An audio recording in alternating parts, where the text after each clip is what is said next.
rivers and lakes, so much water that if you could weigh it all, and scientists have, it would come to 1,450,000,000,000,000,000,000,000,000, or 1,450 quadrillion short tons.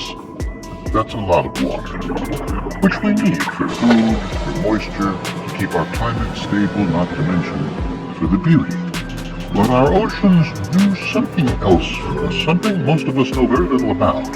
They protect us increasingly from ourselves.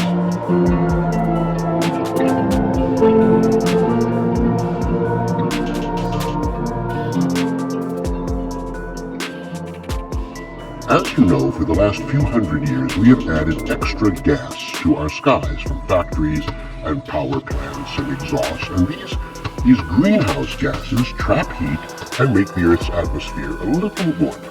The more greenhouse gas there is in the air, the warmer our Earth gets, unless something around us, already here in place, can suck up that extra added heat, tuck it away, and cool us off a little.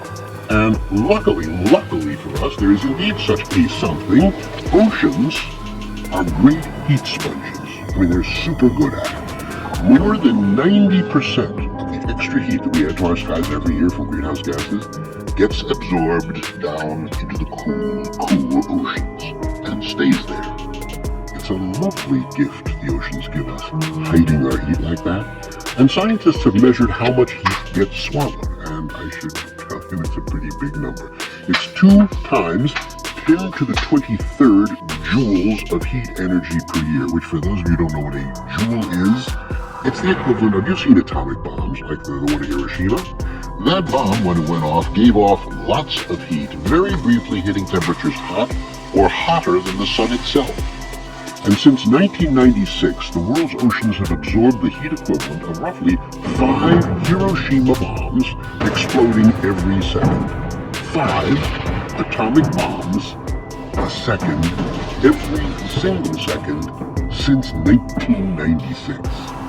That's a lot of heat to add to anything, and the oceans are feeling it. We know this because about 20 years ago, countries all over the world began dropping what looked like giant hypodermic needles into the oceans, where they measure temperature and saltiness and then bob up to the surface and send results directly to satellites in the sky. There are more than 3,000 of them now in the oceans, more all the time.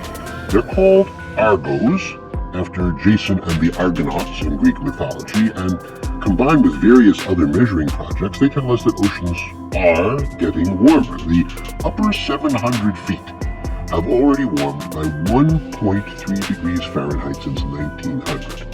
Now, if 1.3 degrees seems like, yeah, come on, that's nothing. Remember how long it takes to warm a pot of tea. I mean, it can take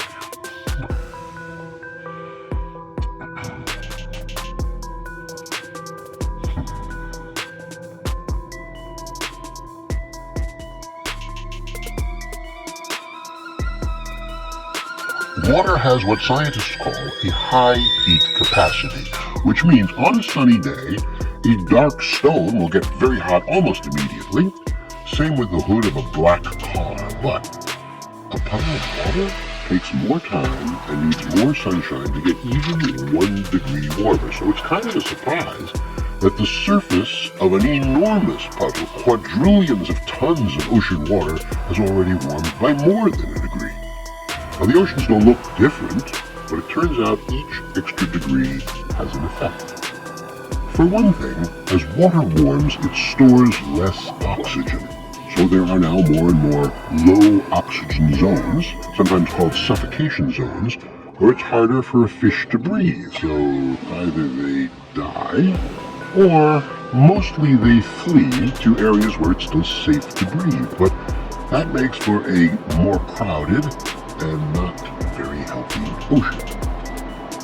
Warmer waters change chemistry, so animals have more trouble getting the minerals they need to build shells and coverings, leaving them increasingly naked and in danger, and that is starting to happen too. And when water gets warmer, it expands and swells, flooding the shores, eating into land.